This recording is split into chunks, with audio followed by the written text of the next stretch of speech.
Paz do Senhor, meus irmãos, sejam todos bem-vindos a mais um vídeo aqui do canal. E hoje, na aula de hoje, a gente vai estudar sobre o capítulo 53 do profeta Isaías. Esse capítulo tão importante, esse capítulo tão conhecido, que fala justamente sobre o servo sofredor, tá? Antes da gente entrar no capítulo propriamente dito, eu sempre gosto de destacar isso, né, com os meus alunos. A gente precisa entender a estrutura, né, do livro e onde aquele capítulo está inserido, para que ele não seja visto, né, de uma forma isolada e possa ser interpretado fora de contexto, tá? Então, quando a gente observa a estrutura do livro do profeta Isaías, tem outros vídeos que falam sobre isso aqui no canal, a gente tem dois blocos principais. O primeiro bloco, do capítulo 1 até o capítulo 49, e do capítulo 39, perdão, capítulo 1 até o capítulo 39, e do capítulo 40 até o capítulo 66, seria a parte 2 do livro do profeta. Dentro dessa segunda parte, ela pode ser subdividida, né, em outras duas partes principais, que são do capítulo 40 até o capítulo 55, que traz justamente a parte da consolação, na parte 1 já foi abordada o julgamento de Judá, o julgamento das outras nações. Tem uma parte também dentro, né, desse primeiro bloco, que é o livro do Emanuel, também já falamos sobre isso em outros vídeos aqui no canal, mas essa parte 1 tem o julgamento, e na parte 2 vem a consolação e a restauração futura. Então, a consolação, ela iria aí mais ou menos do capítulo 40 até o capítulo 55, e aí dentro dessa parte da consolação está o servo do Senhor, né, o servo sofredor, que é o capítulo 53 que vamos estudar hoje, e do 56 até o capítulo 66 nós temos a restauração futura, que é justamente essa parte mais apocalíptica, né, essa revelação dentro do livro do profeta Isaías, tá? Então, o Isaías 53, propriamente dito, faz parte do que a gente chama de cânticos do servo, tá? Que tem aí Isaías 42, Isaías 49, Isaías 50 e 52 e 53.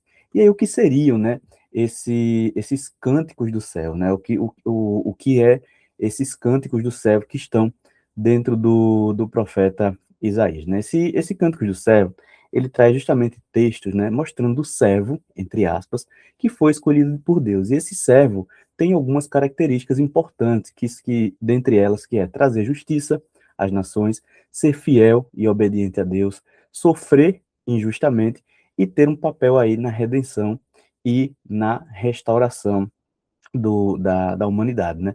Então, esse quarto cântico, né, do servo, que está aí entre Isaías 52 e Isaías 53, é o mais famoso porque descreve o sofrimento desse servo de uma forma muito intensa, né? De uma forma como ele seria, uma forma como esse sofrimento seria, que é justamente o capítulo que a gente vai estudar hoje, né? Então vamos lá. Esse quinto canto, né, do canto dos cânticos do cântico dos cânticos, na verdade, do servo, existe uma divisão clássica de 5 estrofes, que aí entra, né, uma parte do capítulo 52 e o capítulo 53. Então, em 5 estrofes, nós temos a primeira estrofe, que é a exaltação do servo, que vai ali de Isaías 52, dos versículos 13 até o versículo 15. Nós temos a rejeição do servo, e aí começa realmente o capítulo 53, que vai do versículo 1 até o versículo 3, que traz essa parte da rejeição. Nós temos o sofrimento vicário, que está descrito dos versículos 4 até o versículo 6. E o silêncio e morte, que nós temos aí do versículo 7 até o versículo 9. E, por fim, a vindicação e a recompensa, que são os versículos 10, 11 e 12, a parte final aí de Isaías, capítulo 53. Agora vamos entender realmente o texto, né? Vamos agora adentrar aqui dentro de Isaías 53, ver ele dissecar, né? Estudar, aprofundar ele por partes, para a gente compreender o que realmente está trazendo esse texto. Dentro de uma exegese assim, primária, né, desse texto, a gente tem a primeira parte, que é a rejeição. Tá? O texto ele descreve esse servo, né, que viria, um servo que não possuía uma aparência atraente. E o texto ele é muito forte com relação a isso, né? Que esse servo, lá no começo do texto, ele já vai dizendo que as primeiras perguntas que ele fala: quem deu crédito à nossa pregação? A quem se manifestou o braço do Senhor? E aí ele traz as características, né, desse servo. Então, esse servo seria desprezado, rejeitado pelos homens, homem de dores, experimentado nos sofrimentos, uma pessoa que as pessoas iriam olhar, iriam esconder o seu rosto, desprezado, e que não iriam fazer caso dele. Então, o texto ele traz essa rejeição desse servo. Quem esse servo ele era? Ele seria um servo rejeitado, desprezado, humilhado. E isso, irmãos, a gente vê, tem uma conexão e uma identificação direta com o sofrimento humano. Tá? Só um homem de dores ia entender a dor que o pecado geraria no ser humano. Tá? Só um homem de dores poderia sentir essa dor do outro. E é interessante que essa primeira parte traz justamente essa ênfase, né, que Deus ele age através do que o mundo rejeita. Então esse servo que todo mundo rejeitou é justamente o servo que o Senhor escolheu. O servo que o Senhor escolheu para que foi o seu filho para essa obra, tá? E avançando um pouco mais no texto, nós temos o sofrimento vicário, que é do versículos 4 até o versículo 6. E aí ele traz uma expressão, né, que é muito conhecida, que é o tomou sobre si as nossas dores, né? Tomou sobre si as nossas enfermidades. E esse tomou sobre si as nossas dores, né, ela vai muito além do que aquela dor, né, aquela dor física ou uma enfermidade física, né? A ideia desse servo, né, que toma as nossas dores é justamente aquele que carregou todo o sofrimento. E o sofrimento dos outros, não o sofrimento que não era dele, mas das outras pessoas. E não é só essa dor física, essa dor, esse sentimento moral, essa culpa, essa consequência do erro humano, tudo isso o servo ele carregou. Tá? É aquele servo que ele não sofre por culpa própria, mas ele carrega o sofrimento dos outros. E isso leva a gente justamente para a ideia central desse texto, que é a substituição. Né? A substituição é justamente alguém que toma o lugar do outro, ou seja, alguém que deveria sofrer, mas a outra pessoa irá sofrer no lugar dela. Tá? Então, quem deveria sofrer? As pessoas. Só que quem sofreu, quem vai sofrer nesse momento? Vai ser o servo. E aí, com isso, né, ele assume aquilo que não era dele. E isso aborda justamente um conceito teológico que é a expiação substitutiva. Que esse aqui, né, digamos assim, a gente poderia chamar que é um nome técnico para esse ato, mas a expiação é justamente essa ideia de remover ou lidar, né, com a culpa ou o pecado. E substitutiva é justamente ela é feita para outra pessoa no seu lugar. Então, o servo sofre para resolver a culpa das outras pessoas, assumindo o lugar deles. Então, essa é a beleza desse texto. Essa é a beleza desse texto. Quando o texto, né, de Isaías 53:4 diz que verdadeiramente ele tomou sobre si as nossas enfermidades e as nossas dores levou sobre si, e nós o reputávamos por aflito, ferido de Deus e oprimido, mas ele foi ferido por nossas transgressões e moído por causa das nossas iniquidades. O castigo que nos traz a paz estava sobre ele, e pelas suas pisaduras fomos sarados. Todos nós andávamos desgarrados como ovelhas, como um se desviava pelo seu caminho, mas o Senhor fez cair sobre ele a iniquidade de nós todos. Então, essa é a ideia dessa expiação substitutiva, dessa culpa transferida. A culpa que era para mim e para você foi sobre ele. A culpa que era para mim e para você foi sobre ele. E aqui, dentro, né, ainda, né, avançando um pouco mais no texto, a gente vê a submissão voluntária. Né? O texto ele fala que esse servo sofredor, como um cordeiro levado ao matadouro, né? Como um cordeiro levado ao matadouro, diante de toda essa culpa que não era dele, ele permaneceu em silêncio. Ele estava vendo a injustiça, né? Ele estava vendo a injustiça, ele estava vendo tudo aquilo que estava passando por ele, uma culpa que não era dele, mas mesmo assim ele resolveu ficar em silêncio. Tá? Por quê? Porque ele sabia da obra redentora que ele estava realizando. E aqui a gente tem uma conexão muito importante com João, capítulo 1, versículo 29, que é aquele texto de João Batista, né, quando ele fala: no dia seguinte, João viu a Jesus que vinha para ele e disse: eis aqui o Cordeiro de Deus que tira o pecado do mundo.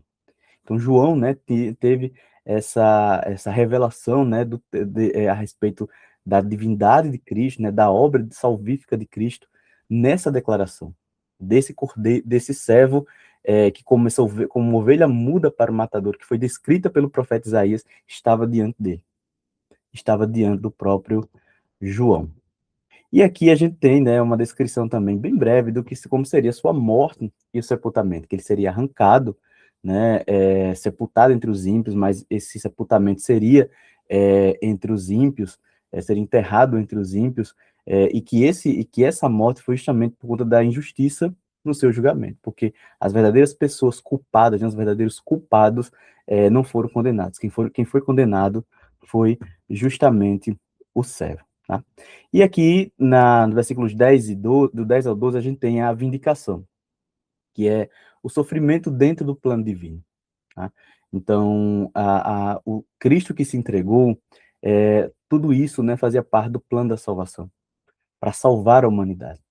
E aí o resultado desse plano é justamente a justificação de muitos, a salvação desse mundo. E com isso viria a sua exaltação final. Aqui, né, nessa parte, a gente tem, a respeito do servo, né, a respeito de quem é esse servo, a gente tem duas interpretações teológicas, a interpretação judaica e a interpretação cristã. A interpretação judaica, ela entende, né, ela interpreta esse servo sofredor como o Israel coletivo. Tá? Como Israel coletivo. E o que seria, né, esse Israel coletivo? É justamente o povo de Israel como um todo. Né? Ele não vê esse servo como uma pessoa só, como algo pessoal, mas como um grupo de pessoas, né? Como esse povo de Israel, como essa nação aí, essa nação que sofre ao longo da história, mas que tem uma missão espiritual no mundo, né, que é revelar esse Deus. E que o remanescente fiel é que dentro desse povo existiria um grupo, né, dentro de Israel, um grupo que permaneceria fiel a Deus, mesmo em meio às dificuldades. E o profeta, né, que é retratado dentro desse texto, né, que às vezes esse servo aí é visto como o próprio profeta Isaías, né, outro profeta que sofre para anunciar a mensagem divina. Então, dentro da interpretação judaica, Isaías 53 é visto como esse servo, né, é visto como Israel, né? Então, aqui o sofrimento do servo, ele é visto mais como um testemunho e como uma missão, e não como uma substituição pelos pecados dos outros, tá? Já na interpretação do cristianismo, né, na interpretação cristã, ela é totalmente diferente. Ela, na verdade, ela tem uma interpretação messiânica e esse Isaías 53, ele é cumprido em Cristo. Tá? Ele é cumprido em Cristo. Não trata-se de uma interpretação coletiva. Trata-se da figura do próprio Cristo, né, de Jesus Cristo. E especialmente, né, por conta das ideias que o texto traz, que é esse sofrimento do inocente, esse carregar o pecado dos outros e justamente trazer a redenção. E aqui a gente tem, né, algumas referências que tem uma conexão com o texto de Isaías 53. Mateus capítulo 8, versículo 17, diz o seguinte: para que se cumprisse o que fora dito pelo profeta Isaías, que diz: ele tomou sobre si as nossas enfermidades e levou as nossas doenças. Então, aqui a gente tem esse texto de Mateus, traz justamente esse cumprimento da vinda, né, desse servo sofredor trazido ali em Isaías 53. Então, em resumo, né, em síntese, os principais temas teológicos, né, os temas teológicos centrais de Isaías 53, nós temos o sofrimento redentor, a substituição penal, a justiça e graça, soberania de Deus e essa conclusão final que é a humilhação e exaltação. E para concluir, Isaías 53, né, é um dos textos mais profundos da Bíblia sobre sofrimento e redenção. Né? Ele desafia expectativas humanas de poder e revela um Deus que salva através do sacrifício. Tá?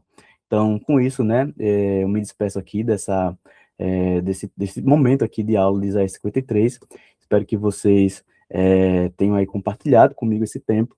E se você é novo aqui no canal, não se esqueça de se inscrever, deixar um like, né, aqui no vídeo, e seja sempre muito bem-vindo a esse espaço, tá bom? Deus abençoe e até o nosso próximo encontro.